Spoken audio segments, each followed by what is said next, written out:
Hello everyone, this is Edward TRF. I'm just going to do a product review on the Yokomo BL-SP3. Now, I haven't actually used this product yet, but I'm just going to tell you what my first impressions are like and what I've heard so far from a lot of the racers here in Japan. So this is the Yokomo BL-SP3. It only comes in black. It comes with these ugly wires here. You can easily take those off and put your own custom colored wires.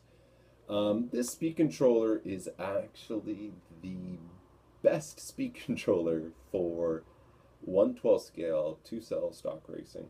Now you'd be like, yeah, well, whatever, probably LRP Flow or the stock spec V3.1 by Hobbywing is much better. Every guy that I know that I race against, those guys who beat me, run this speed controller. Or the Tekken Gen 2, or earlier Tekken versions.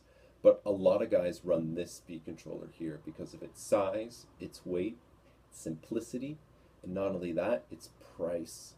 This guy is like $60 for to what people compare as like a high-end Tekken speed controller. Some people rate this speed controller higher than Tekken's Gen 2, which says a lot because Tekken is kind of like the king of stock speed controllers, but the Yokomo seems to be the one to go for.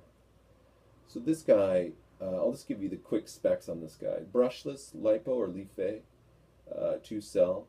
It's censored. It has forward, brake, and reverse. Its BEC is 6 volts at 3 amps. On resistance is 0.0013 ohms. Rated current 382 amps.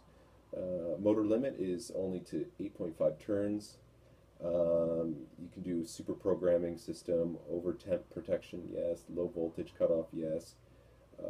The dimensions are 29.1 by 26.8 by 18.3. Obviously, that's in millimeters.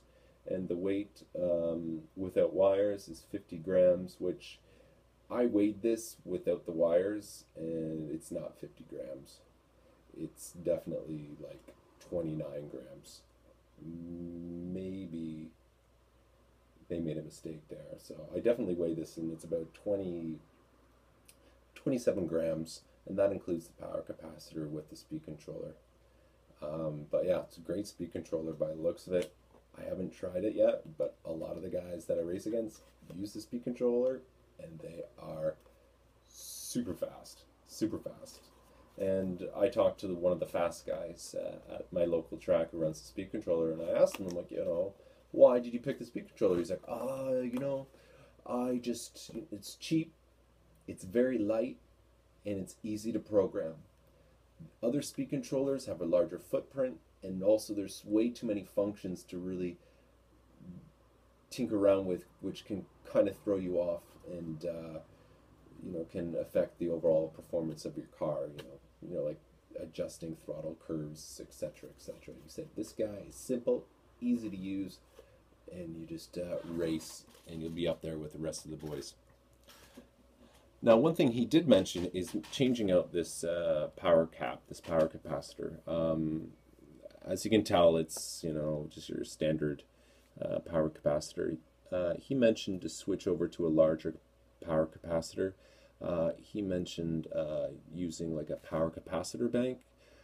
You can buy those optional power capacitor banks, such as this guy right here by KO Propo.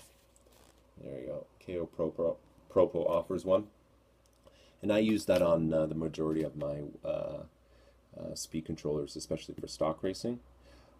So that's the only modification you would really use on this kind of speed controller, because over a span of an 8-minute race, you want to make sure that you're getting consistent power to your speed controller, and there's no fading going on throughout the 8 minutes. And so a power capacitor will help absorb any tendency for power fading, especially in the steering or in the throttle, which the steering in the electric motor do draw quite a bit of power, and so you want to make sure that the power system is very stable and you're getting consistent power.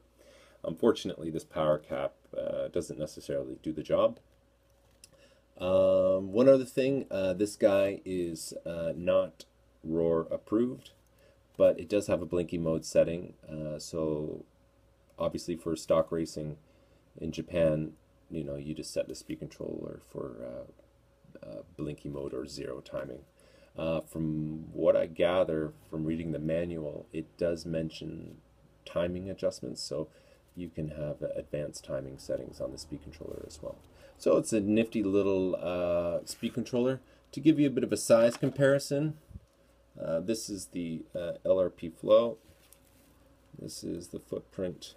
If I was to do that there, that's the footprint of the LRP flow versus the SP3. Let's try the Hobby Wing. This is the Hobby Wing V3. So you can see there's quite a size difference, especially footprint.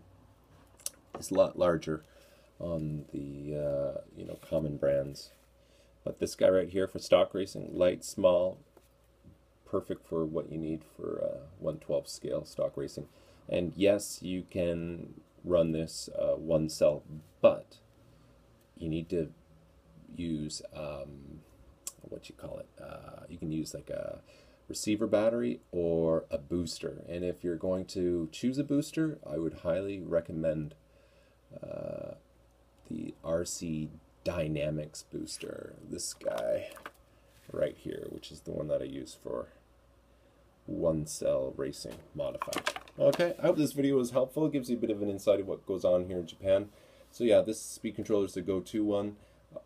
About 80–90% of the guys run this, and then the other couple of percent are Tiken guys. So there you go. Have a good day. Bye-bye.